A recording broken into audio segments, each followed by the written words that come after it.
Without further ado, let me introduce our speaker for tonight. And we're very happy to have Meir, the CEO and a co-founder of TravelPerk. We heard of TravelPerk from Javi, one of the other co-founders, in January 2018, when he explained the whole story, the ideation, how they wanted to create the B2B booking, or the booking.com for B2B, basically, and how Javi, gave him a birthday present, a business plan, wasn't it? And how he convinced Avi to join TravelPerk. So now it's a great occasion to hear from Avi himself, the story from another perspective, right? Welcome, Avi. Welcome to Start Brain. Thank you very much. Pleased to be here. Although we all know that being there in person would have been better, but this Zoom thing is as good as we can do right now. So happy to be here, as good as we can do right now. We will undoubtedly interview you again when we will be able to make it physically. So let's start with this. Let's start to give a little bit of context to people. So the main theme for tonight is more like leadership in troubled times and the current state and the future of the travel industry, right? In this case, let's start to give a little bit of context. What has happened to TravelPerk between January 2018 and now? Do you have 3 days? I'll give you the headlines and let's see if I can make it concise, because I always say I'll give you the short story, then I end up talking for like 20 minutes. So we don't have enough time for that. I'll try to be focused. So TravelPerk is a story of, so far, we're still writing the story. So, we're still in chapter 2 of hopefully a very long one. Chapter 1 was founding the company, and Javi told you about that when you spoke with him. And then we began the company in 2015. We pivoted in 2016. So what we're doing now has been really our business since 2016. So for 4.5 years only. Although it feels sometimes a long time, sometimes it feels like 1 second. So depending on the day and the topic. Since you spoke with him, we kept our trajectory of super fast growing. So in every metric imaginable, we just hit an amazing, and this is something that, I used to ask myself, how do you know if you hit true product market fit? And then we hit it, and then I know how it feels now. It feels that everything is growing in every metric, right? Like from number of customers and GMV, and which is how we measure the volume in the system, translate to revenue, the stickiness of the cohorts and how they grow year over year and quarter over quarter. And of course, so these are the real metrics that matter, customer metrics, and of course, the vanity metrics that tend to lag behind the important metrics in many cases are, hiring a lot of people and raising a lot of money and expanding the business into new countries, etc. So literally in every metric you can imagine, we were growing like double, triple every year, from number of people to revenue and everything in between. So that was crazy times. I think in a very positive way, but also, as you can imagine, a lot of challenges along the way. So it's not, it always looks easier, like you tell yourself as a founder, if only I go through the next, and we are a venture-backed business. I know you're a big fan of bootstrap businesses, which I appreciate a lot. I think it's a great. I respect yours. No hard feelings about you raising money. Don't worry. Thank you, and I it's not respect. I admire yours, because I think you're taking a much more difficult path, and good for you. I like the easy life. I'm a lazy person, So we'll hire you someday. Don't worry. So I choose. Was it a culture of working hard then? It was working harder and harder because you raised funds and you were scaling. Okay. It's a culture of so we don't actually have. So we actually say we don't work hard. So it's literally in our values. We prefer impact over effort. It's a second value as a company. So it's a culture of needing to provide a lot of impact super fast. Which means in many cases, hard work is just an input, right? And we measure the output, but yes, in many cases, in order to get to the impact, you have to work really hard. I prefer that you work, that you are lazy and you just automate a lot of stuff, but sometimes you just have to work hard. It is what it is. So yeah, that was the culture, and that was the first chapter. And then the second chapter is, of course, the COVID chapter, which we didn't expect to come, but nobody did, I guess. Hold a sec. Before we go into that, I thought that these two chapters would be separated because there's a turning point in the company, or maybe not. And I wanted to hear your opinion on this. When a co-founder leaves, right? Javi left, I think 1 year and a half ago, because he wanted to pursue other things and so on and so forth, right? How did that impact the company culture? Did it change much or not really? Was it a turning point or? Yeah, it's a great question. And it's interesting because I include Javi leaving, and we have a third co-founder, Ron, who left at the beginning of the journey after a year or so. I remember that. So I consider a co-founder leaving and other big events, as a part of the first chapter, right? And that's what I say when you tell yourself, I just need to go to this milestone and raise the next round, and everything will be easy. And that's the biggest lie, because it's a bit like in the spinning class. Not that I do spinning, but I heard that for people who actually do spinning, that you do the spinning thing and then you think, oh, it was difficult, but now I got used to it. And as soon as you get used to it, they ask you to increase the resistance. So you're actually never in a comfortable position in a good spinning class. And it felt like this, and it feels like this still today. So a co-founder leaving and the impact of the culture is, by itself, is a serious and very important matter. It was just a part of this crazy journey, is my point. Luckily, it didn't impact the culture. I had bigger, so I thought that before Javi left, I thought that the impact would be much, much larger, because he's such a strong character and a founder, and him and I and Ron created this culture together and built the team together. So I was really concerned that we will take a huge culture hit. And I'm happy to say that we built such a strong culture that he or I or anybody else can leave and it will still survive. And as seen by this event. So it's very encouraging, because I think, the bus factor of what happens if this person gets hit by a bus, is the company surviving or not? And I think I personally really enjoyed this idea that the company doesn't need me in order to keep growing and be successful. And shout out to Javi. He's really passionate, really great guy, an amazing visionary person, super driven. Yeah. Any interview you can get from Javi Suarez is really good, worth watching. Javi can give energy. Like I imagine, he would go to Alaska and he convinced the Eskimos to start producing ice or something. He can convince anybody. He's such a engaging and motivating person. Really, a bomb of energy. Quick thing. I remember that when he quit the company and he was starting into investing and things. And I reached out to him because I wanted to hear something about product. We were working on an internal product in Marspace, right? And it was an idea, prototype, and so on and so forth. And he listened to my pitch. It's like, okay, I will invest. I was like, no, we're not looking for investment. But when he sees a thing, he just goes and does it. But anyways, this is more about you, not so much about Javi. So then this year, shit hit the fan. For a travel company, you were deeply impacted, right? So how was it? And when did you start noticing? Did you start noticing before, right? I'm pretty sure you saw it before. You saw it coming. Yes and no. So I tell you what I mean. I traveled to London mid-February. So I think it was, something like 15, 16 of February. So go back to that moment. We were already talking about, especially as a travel company, we were already talking about the virus, about COVID. At that time, Italy probably had 4 cases and no death yet. And it was all China. It was all a China thing.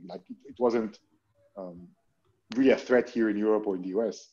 So I went to Sky and I remember that, I don't know why, but I went to Carrefour, the supermarket, and I bought a mask. I needed the mask and I couldn't think of any other place. So I bought the, do-it-yourself kind of masks. And I wore it in the plane. Everybody looked at me like I'm a crazy person, which I am. But guess what? But they don't know it. Yeah. So already mid-February, I had a bit of just looking at the numbers, right, and reading about it and seeing remember these crazy videos from China, which luckily never happened in the West, of people just collapsing in the street, and it was, if you actually follow that, it was pretty scary already back then. But I interviewed for Sky. You can see this interview on YouTube. It was a live interview, and like a complete idiot, because I say, the guy wants to talk about COVID, and I want to talk about a release we did, GreenPerk, which is our carbon offset, a carbon neutral product makes your entire trip carbon neutral. And I care a lot about the environment. I want to talk about that. And he wanted to talk about the virus. I'm like, no, forget the virus. Let's talk about GreenPerk. So, and then in these few segments where I do talk about the virus, I think I said something like, at the moment, it's impacting like 10%. So that was true for end of February, beginning of March. We saw a small 10% impact. We're still growing massively. Q1, we grew more than 3 times on revenue year on year. In Q1, right, including March. Was it accumulated or because? So it was January, February were amazing, and then March we started to get a hit. March was already the dip, right? Yeah. Okay. Yeah, we had like two first weeks of March were kind of okay-ish, and then the second 2 weeks were just horrible. So it hit us fast, and we did see the signs. But I'm a very optimistic person. I think you have to be in order to kind of do this crazy job that we're doing. So I was like, yeah, it's here, but maybe like. So I was like optimistic. And then finally, beginning of March, we sat down and we realized as a leadership team that it's a serious thing. We have to put aside the optimism and have a plan. And we did a war game on a weekend. We just met for the weekend. We spent the whole weekend together in the office. Who was it? War game, the leadership team. Okay, leadership team. Yeah, correct. Yeah, and we war game the whole thing. We decided to do a fire drill of basically. Because our biggest fear at the time, our office was the office with the largest amount of people in Barcelona. It's this ugly Torre Akbar, Torre Glorias, it's called now. So it has thousands and thousands of employees of other companies. The biggest fear at the time was not somebody getting infected, but one person in the whole building catching it. And if they closed down the whole building, we were not ready for remote work. We were not a company that ever did remote. So the biggest fear at the time was, how do we switch from always in the office to full remote? And what are the gaps? So we decided to fire drill it. We just announced randomly on one morning that everybody has to stay home and work from home. And we checked what are the gaps. This person didn't have a computer. This person didn't have a screen. Their internet is too slow. So they're sharing a room with 3 children. And if the kids don't go to school, what do you do? So we discovered all of these issues, and then we created our own internal. Fnac, or what do you call it? Like, how do you call this? Media like a marketplace. Where we just delivered. We rented 3 vans and we just drove around the city and delivered. Oh, wow. And we built home offices for. We have 500 employees, right? So it's not a small operation. And we built home offices for everybody in one weekend. And so we identified the gaps. We had a plan, and then over a weekend we just built home offices for everybody. We just literally took the office away. We took desks and screens and stuff, just like distributed the office to people's homes, 4G dongles and everything we need to do to get it done. And within a weekend, everybody had a workable home office, and then we were ready for at least for the lockdown. That's amazing. Before we get into the plan and the execution, right? How did you communicate it? Let's start from the beginning. When do you think it's the right time, or how to calculate the right time to communicate a hard decision, right? If you do it too early, you might create unrest. If you do it too late, people are going to find out and they're going to freak the fuck out as well, right? So how do you find the right time to do it? When did you do it, and how did you do it? What channels? Yeah. Was it like a post on your internal tool? Was it an all hands meeting? So we are a very, very transparent company.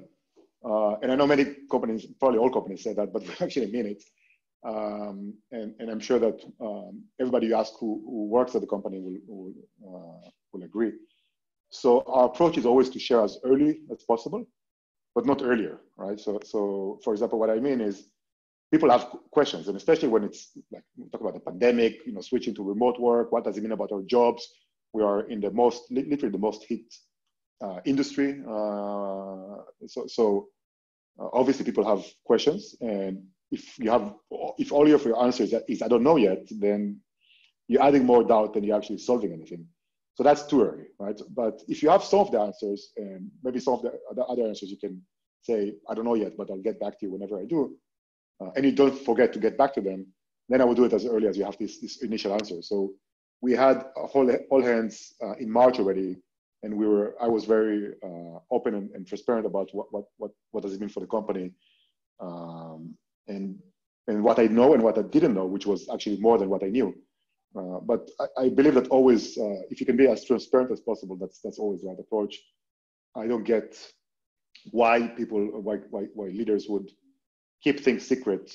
It's just weird to me. So it's much Give us easier. Two examples. Give us two examples of things you did according to your definition of transparency. Like you said, every company says it's transparent, but we walk the talk, right?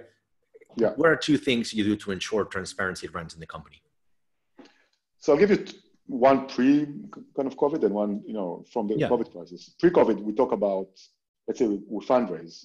We talk about all the details, valuation, who invested, how much, what, price per share, because everybody's a shareholder, right? So they need to know what does it mean for them. We talk about revenue numbers on a weekly basis. Everything is available. The only topic that is more protected is people, personal matters, HR. But other than this, everything is available. The strategy is available. Our OKRs are publicly available within the company. So we share everything. So that's, it's literally like we do every week on Friday, and end of the week, we call it, so all hands meeting with the entire company. It's a Zoom now, unfortunately, but typically we do it in person. And we talk about what happened last week, what is going to happen next week, and we share stuff. And the stuff could be numbers, could be good or bad thing that happened, and we just, very openly share it with the entire team. And it creates an amazing culture. So that's business as usual. During COVID, I mean, of course, there are a lot of sensitive matters that we had to share, in my opinion. We announced an ERTE, and I felt that I needed to explain to them. Everybody is Spanish in this, or should I explain a bit what? It's like a furlough. It's a furlough. So a furlough process where people work less hours and get paid partially by the government and partially by us. So we announced an ERTE, but we did a bit unusual ERTE because the hit was too big, in my opinion, and the Spanish government is just useless in helping startups. Yeah. It's not different to many other governments. I'm not making a political statement. Yeah, let's bring politics to Twitter. Yeah. That's where we operate better. But it's important to know that they could do much better to help startups. And frankly, a lot of other companies, but startups like us, I mean, we are not a profitable business even before this thing, and I have 400. We started the crisis with almost 500 employees, and these are people with jobs that need to pay rent, and need to buy food for the kids. So some kind of help, especially because the crisis was imposed on us. It's not something that we chose to go into lockdown. It's not of the fault of the execution in the company. So anyway, I needed to walk them through this process, and one of the elements was the government was going to pay this, but we are going to actually top up. So every employee of TravelPerk was guaranteed at least 80% of their salary, regardless of the ERTE implications. And for them to understand what it means, I walked them through a board meeting, and what did the board have, what was the opinion of the board, what was my opinion, and super openly and as much as I can be, right, because some stuff is sensitive. And I think it creates a lot of engagement and trust and just a better culture. Plus, it's more pleasant, right? Like I don't get like you enjoy it more when you work as a team and you share stuff instead of siloing people into different areas of kind of on a need to know basis. So like this is just not how we operate.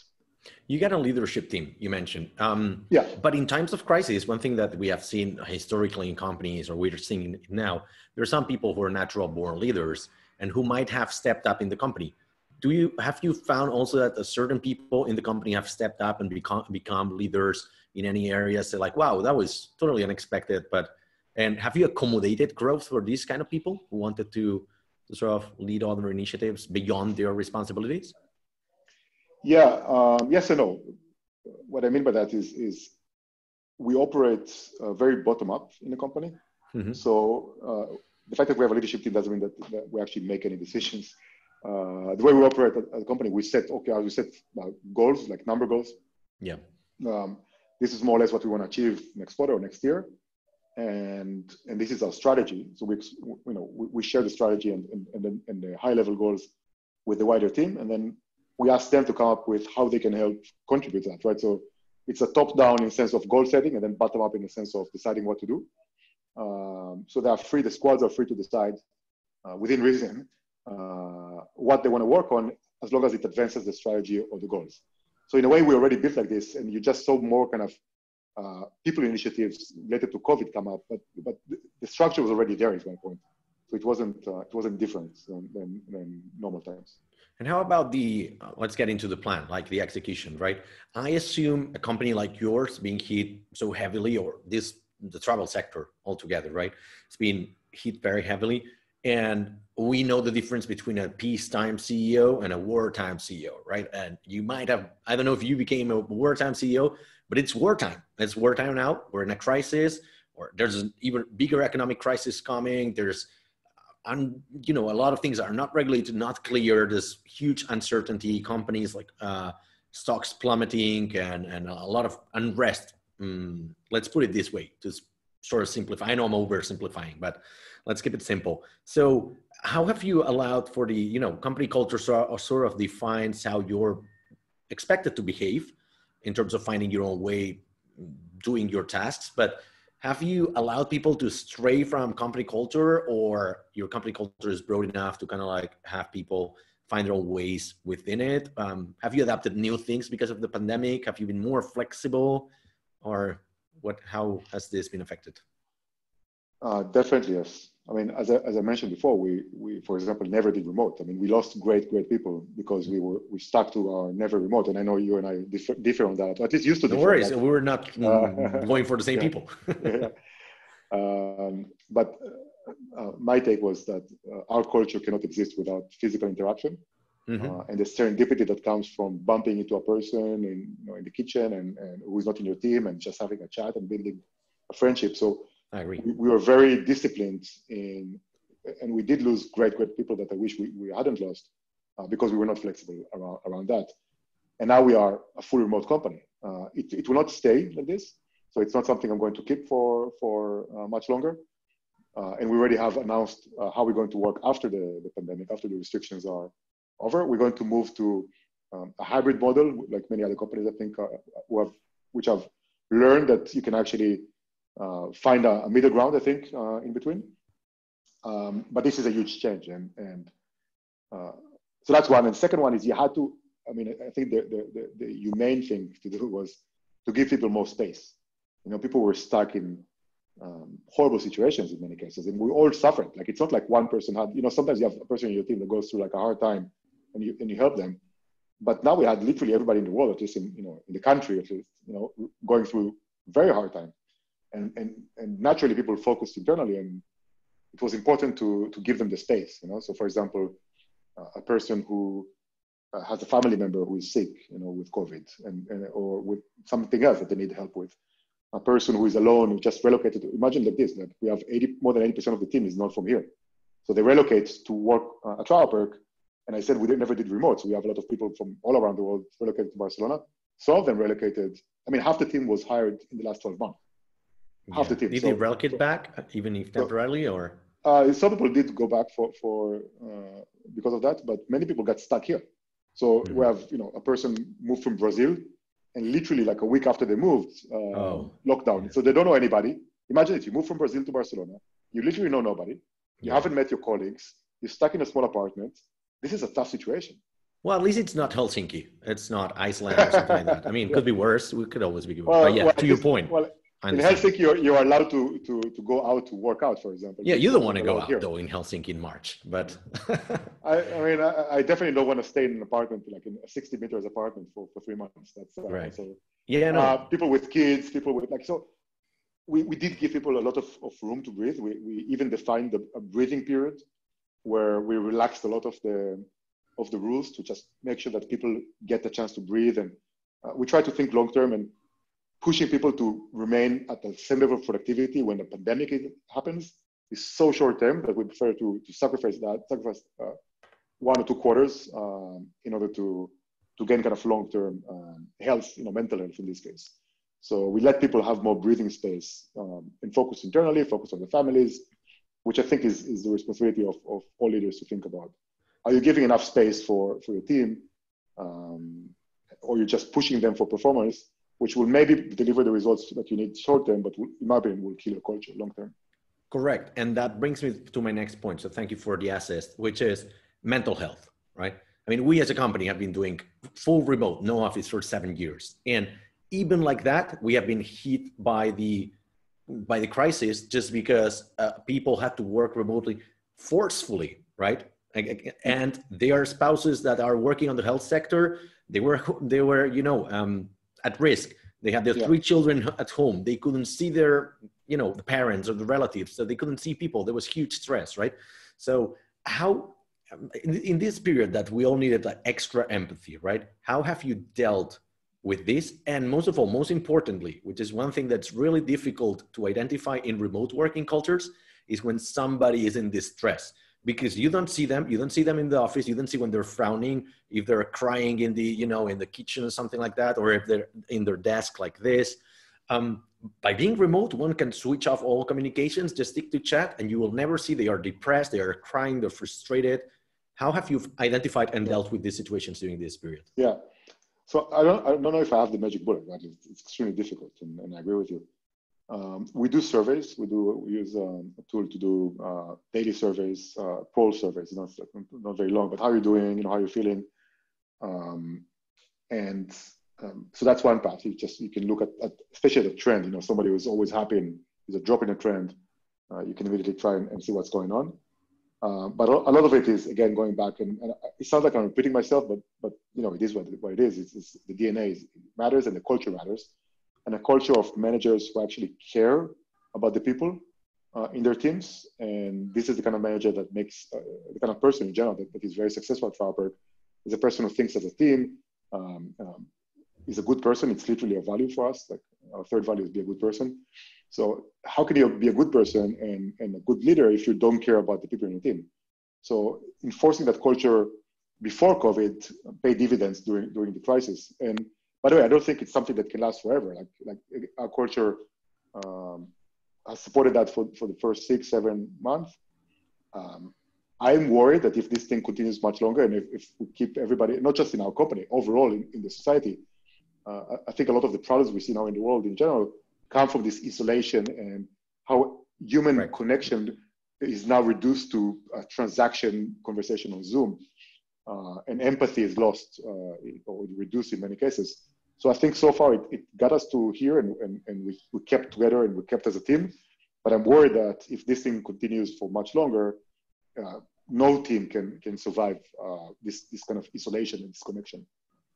And how about the transmission of the company culture? In this case, it seems like your company culture helps a lot. And I'm sorry to double down on company culture, but I think that's a great way to keep companies afloat. And one thing I like about you is how transparent you are, not only inwards towards the company, but also outwards, right? You give a lot of interviews, you're very active on Twitter, and you share your views and thoughts and a lot of things of the company that we wouldn't have known otherwise, right? So talk about leadership, right? I have found, speaking to a lot of people, especially in the beginning of the crisis, I interviewed a lot of people for StartGrind. I interviewed a lot of people for the Mars podcast. And even I asked for advice for people, because this is the first crisis for me as a business owner, right? So I called a few people that, reputed and seasoned CTOs, CEOs, blah, blah, just to ask for the advice. What do you do what are you expected to do, to say? And a lot of the conversations boil down to, first of all, company culture. Second is leadership, right?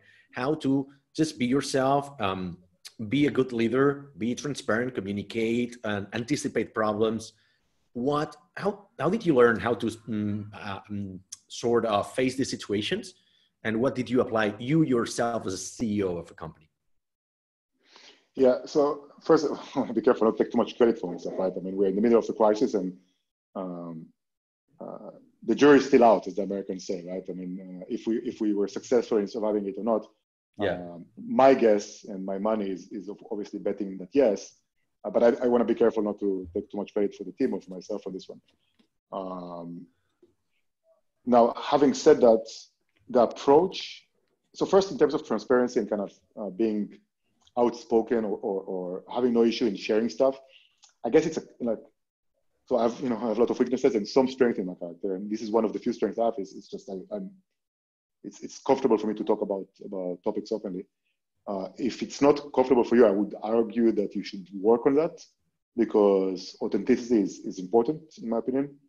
And it's also easier to understand when you actually say what you mean, instead of trying to kind of be diplomatic or think about the strategic implication of I said this, just speak out and be honest. And I think good things happen. I learned from my experience. So if you don't have it, I would argue that it's important to gain this skill to be authentic and open. Why did I change? I stopped assuming that people know what's going on. I think that's probably one of the biggest changes personally, because again, we had to switch this from this physical to remote world. In a physical world, it's easier to understand what's going on. You feel you're in the office, you feel the vibe, you speak with people, you attend end of the week in person. I mean, we had the whole company sitting in the room and every week. So it's easier to know what's going on.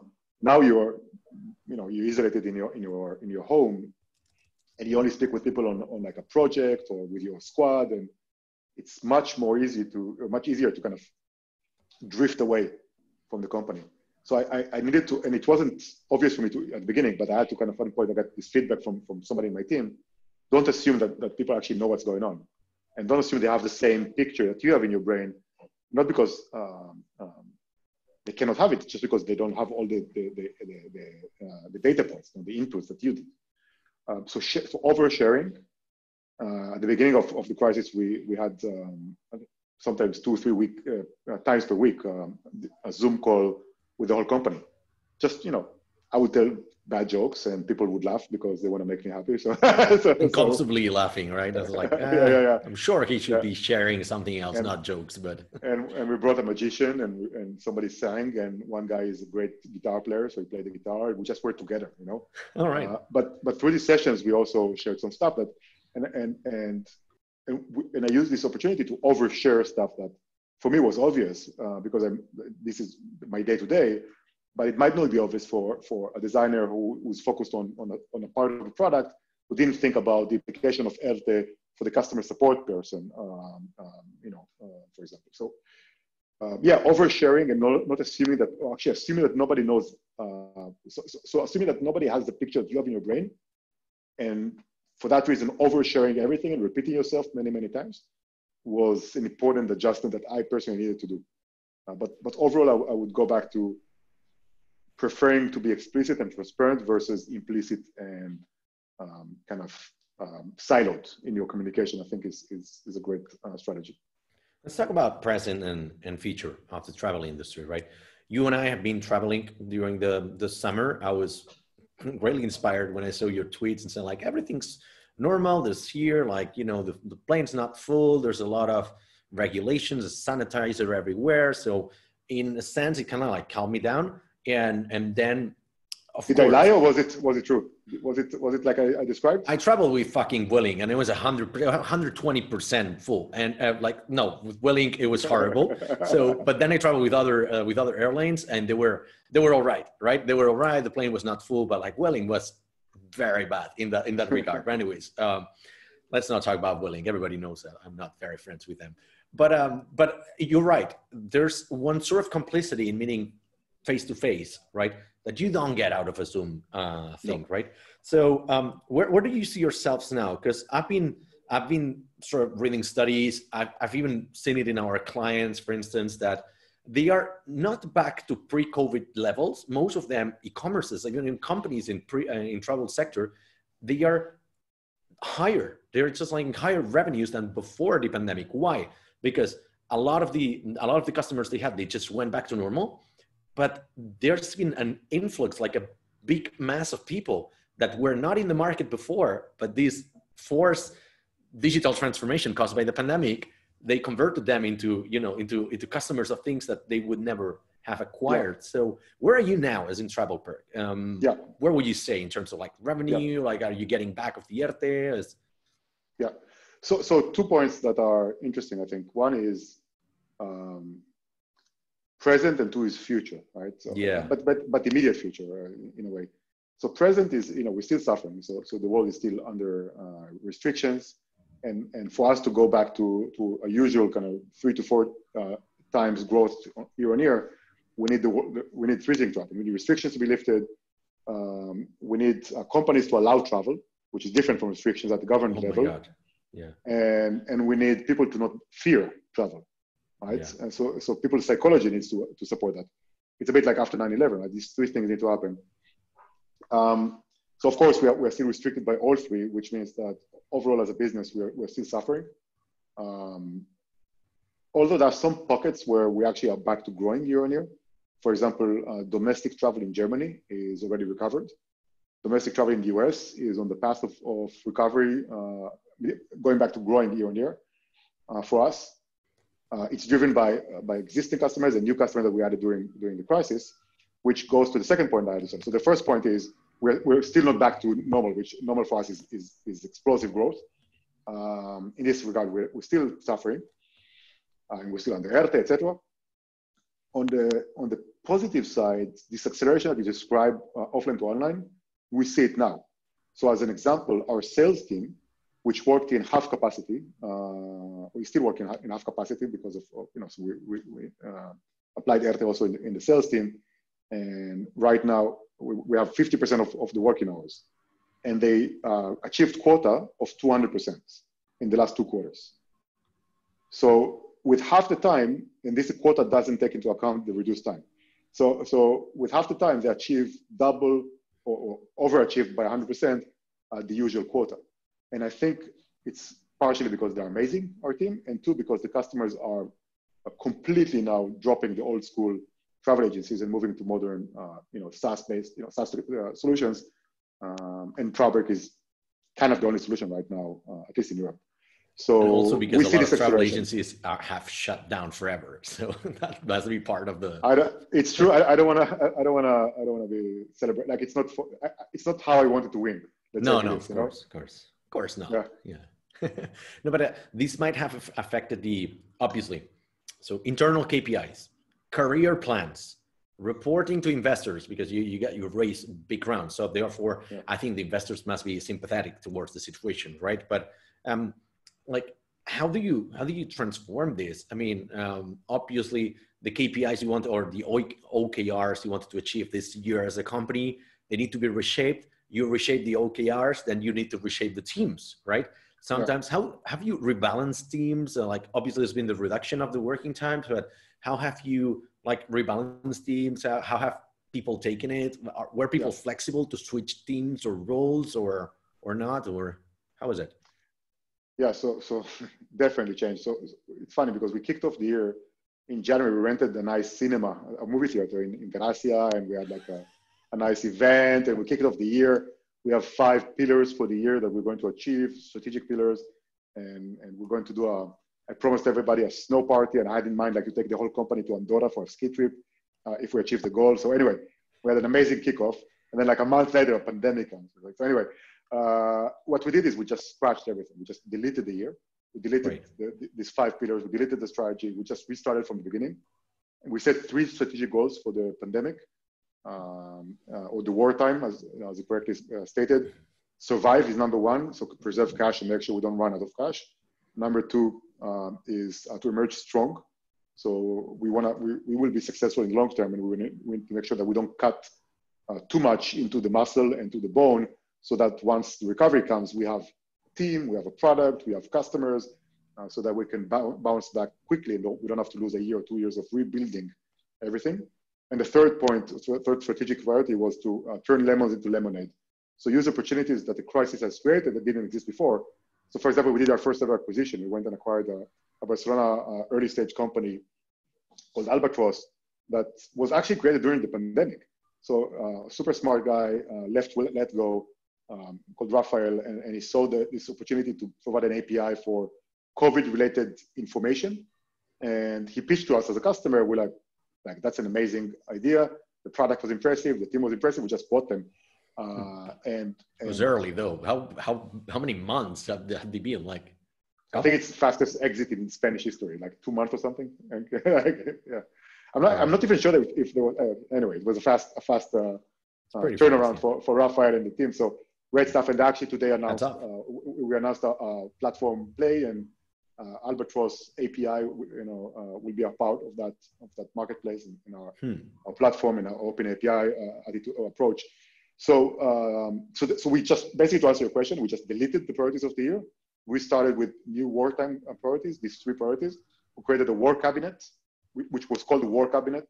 made of 3 people from the leadership team, whose entire job was to execute on the strategy of surviving and emerging strong and turning lemons into lemonade. So we literally changed the whole company to focus on the war.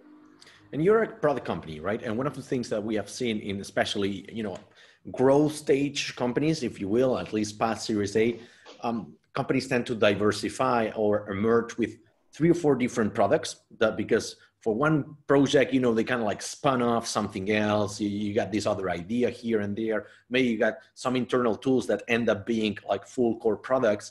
And I've seen in companies, companies I've invested, companies we're working for, something like that the main product was not selling because it was directly tied to, travel or whatever. But there was this other product, a byproduct of the company that boom, went through the roof. Have you had this in the company? Have you had in TravelPerk something else that you could at least monetize through?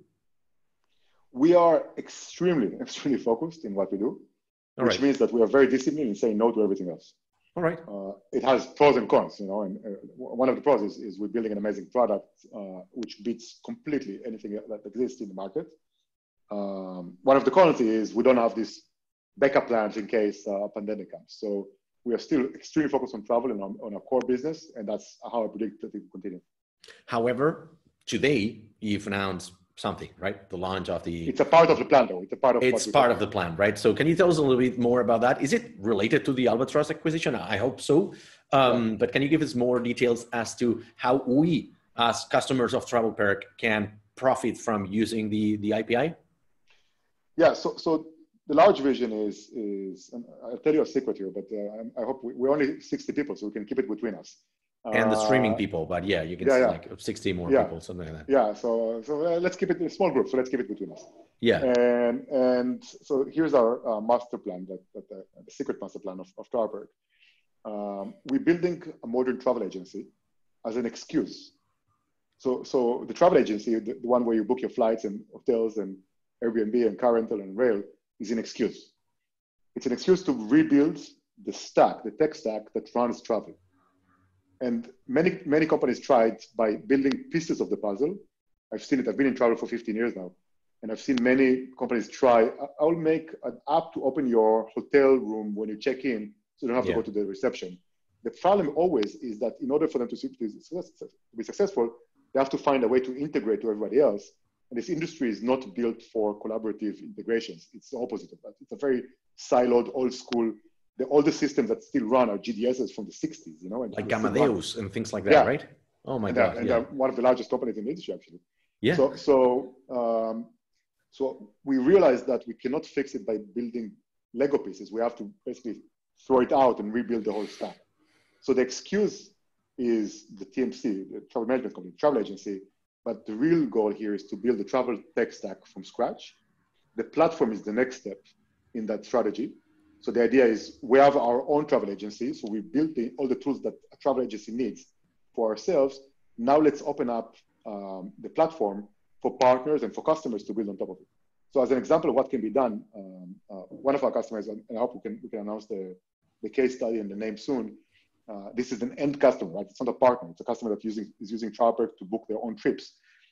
They wanted to have a more elaborate approval process for trips because they decided how they want to do approval, and which is not how we do approval. The old way of doing it is to bespoke, customize the product and basically have a bloated piece of software that nobody can maintain. It becomes shit after 5 years. If you're lucky, probably less. The new ways is we go to them and say, here's an API. This is, give us a webhook or whatever, like features. But here's an API where you can be notified before a trip is booked, do your approval on the site, just reply to us back to the API if the trip is approved or not. And we'll take it from there. So they are building the logic of approval internally away from the product. Just one example. So the one example is customers building on top of our functionality for internal processes for them. So to automate, if you want to automate your company, which you should, everybody should automate their company. It's a way more scalable and efficient way of building. You need RPI so you can plug in travel and expense into different parts of your own company. A new employee joins. You want them to have a TravelPerk account, set up the card, like all of this stuff, you can make it happen automatically through the API. The other use case is for partners, so you want to integrate TravelPerk to a payment card. You have many, many different payment cards today, Spendesk and Brex and Revolut and Divvy and N26 and Monzo. So you have many companies doing payment cards for companies, B2B. And instead of us choosing a silo approach of we will provide the card and you cannot choose anything else, which basically means that we will end up having a mediocre product in every vertical. We are, as I said, very focused on travel. We'll just give you a way to integrate to anybody that you want from a marketplace. So if you're using Divvy or N26 or Revolut or Monzo, you just go to a marketplace and you click connect TravelPerk to my Monzo account, boom, it's connected. And now the payments on Monzo go to TravelPerk bookings go to Monzo. When people book a trip, we can settle the payment for you. When they travel, like you just make the connection happen seamlessly for the end user. So the second idea is a marketplace for travel-related products. The first use cases are HR systems, expense management systems, payment cards, ERP, invoicing, etc., like Zero invoicing platform, etc. So travel-related integrations will be the second use case. So one is self-consume API. Second is marketplace. And we didn't invent any of that. Look at Slack. That's literally the strategy that they have for the platform. And that's what we follow.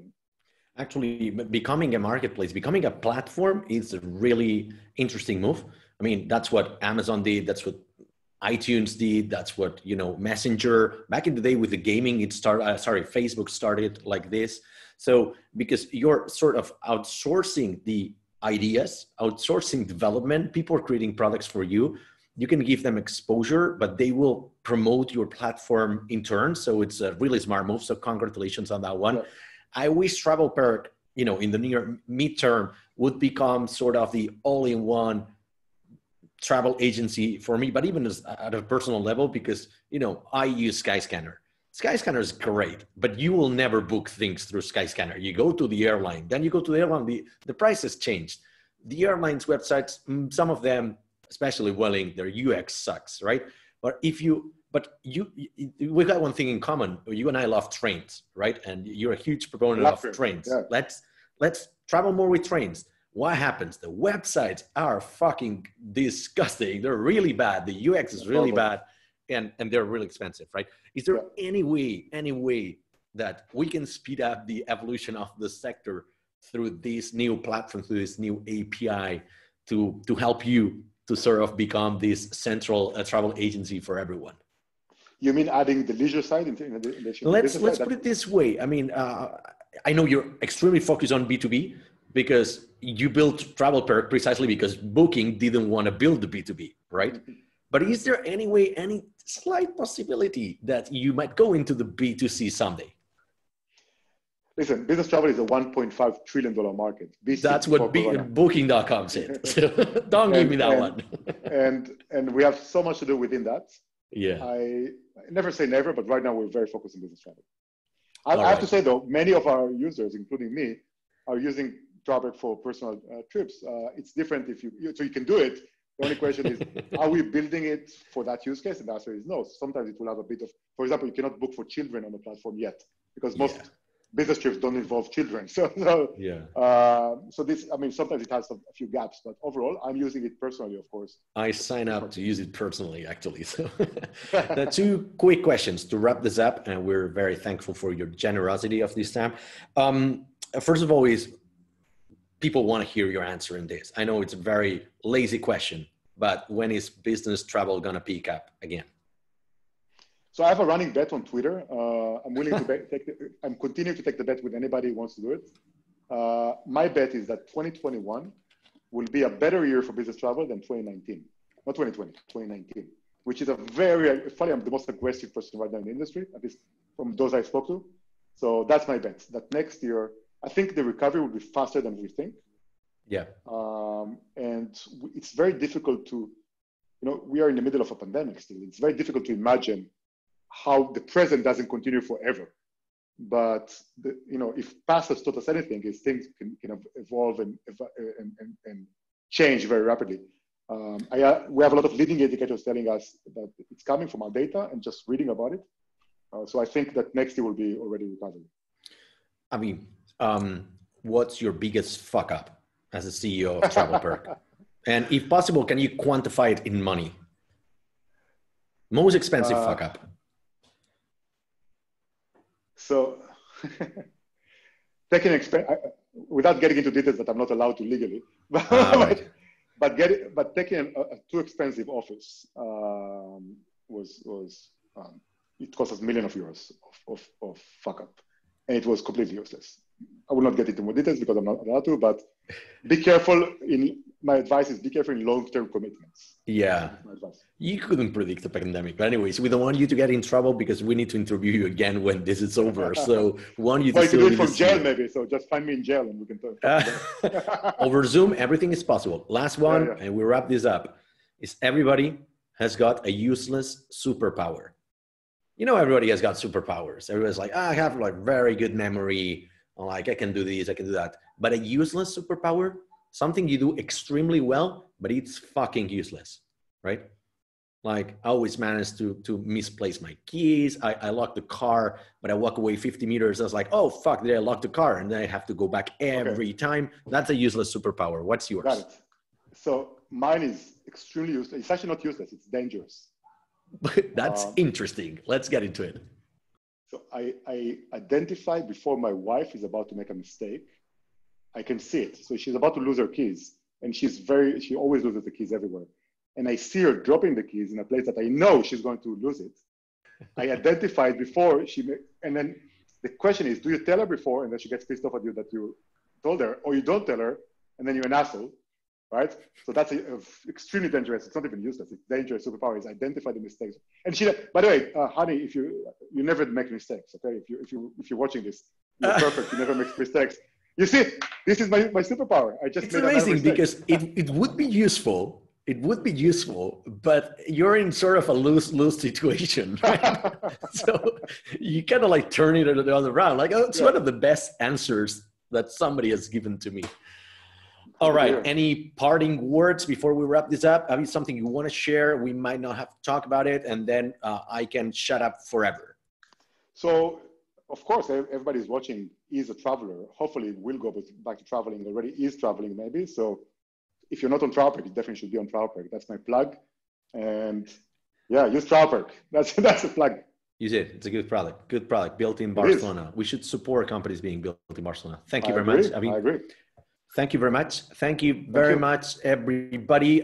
Make sure that you are watching our next events. I know we haven't put up the next event. You usually announce the next events in advance, but there's a pandemic for those who have not heard it, and a lot of people are not ready to take commitments, so it's a little bit crazy. So any suggestion for speakers, kind of let us know. We do have somebody from October, haven't announced it yet for some legal reasons, but if you got great suggestions, keep them coming, because Avi has been one of them. People pushing us forever to get Avi on Startup Brand. So we'll continue to host amazing people. We learned a lot today. So thank you very much, Avi. Thank you very much, everybody. Thank you very much. I appreciate it. Wrap it up.